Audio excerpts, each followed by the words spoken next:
जब हमें सेवा से प्रेम हो जाता है तो फिर हम उसके नतीजे से ज़्यादा नहीं जुड़ते। इसके उलट हमें सेवा के इस सफ़र में यानी सेवा करने में ही आनंद आता है। विदेश के एक सत्संग सेंटर में सत्संग प्रोग्राम की तैयारियां ज़ोर शोर से चल रही थी।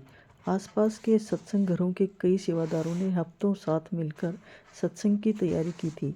हाल में पूरी तैयारी हो चुकी थी, रहने खाने का इंतजाम हो चुका था, सेवादारों की टीम तैयार थी, उन्हें हिदायत मिल चुकी थी और सत्संग करने वाले सेवादारों का भी इंतजाम हो चुका था। अब सिर्फ संगत के आने का इंतज़ार था। लेकिन सत्संग के ठीक 2 दिन पहले उन्हें वहाँ के रिप्रेजेंटेटिव ने फ़ोन करके बताया कि बाबा जी ने अचानक उसी हफ्ते के आखिरी में उनके देश आने का प्रोग्राम बनाया है। सेवादारों से कहा गया कि वे सारी संगत को सूचना दे दें कि यहाँ इस लोकल सेंटर में सत्संग के लिए आने की बजाय अब उन्हें दूसरे शहर जाना है जहाँ बाबा जी सत्संग देंगे।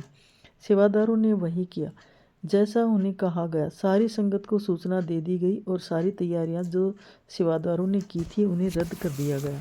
बाद में जब सभी सेवादार इकट्ठे मिलकर बैठे, वे इस बारे में बात करने लगे। वे सब बहुत खुश थे कि सतगुरु आ रहे थे। तब इस बात पर चर्चा होने लगी कि यहाँ सत्संग रद्द होने पर उन्हें कैसा लगा, जिसकी तैयारियां उन्होंने इतनी मेहनत से की थी। उन्हें ये देखकर हैरानी हुई कि उनकी सेवा का मकसद तो पहले ही पूरा हो चुका है।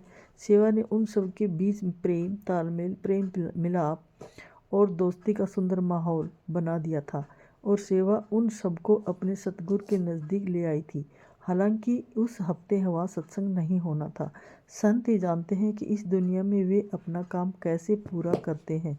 सेवादार उनकी ओर से जो सेवा करते हैं वह तालमेल और सुकून से भरे होते हैं, जिसको बयान करना मुश्किल है। प्रेम का माहौल हमें अपने छोटे से दायरे से ऊपर उठाकर सतगुरु की मौजूदगी का एहसास करवाता है। ऐसे माहौल का एहसास हमें तब होता है जब हम कुछ ऐसे गजब के सेवादारों से मिलते हैं जिनके दिल में सतगुरु और सेवा के प्रति इतना प्रेम होता है कि हम उन्हें देखकर नतमस्तक हो जाते हैं। हमें उनसे प्रेरणा मिलती है। एक बार एक अमीर घर की एक महिला डेरा में लंगर की सेवा के लिए आई। लंगर में अंदर जाने से पहले वह अपनी चप्पल उतारने के लिए दरवाजे पर रुकी।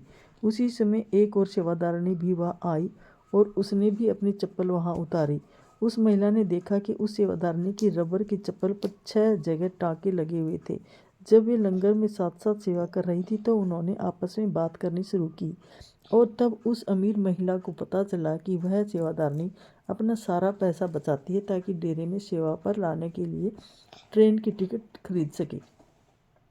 उसने पैसा नई चप्पल खरीदने के लिए नहीं बल्कि डेरा जाकर सेवा करने के लिए टिकट खरीदने के लिए बचाया था।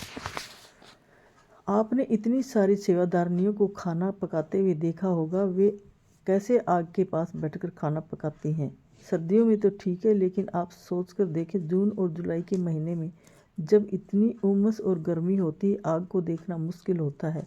आप उसके नज़दीक नहीं बैठ सकते और फिर भी वे उससे भी ज़्यादा खाना बनाती हैं जितना आपने यहाँ देखा है। लेकिन उसके बावजूद वे बहुत खुश होती हैं।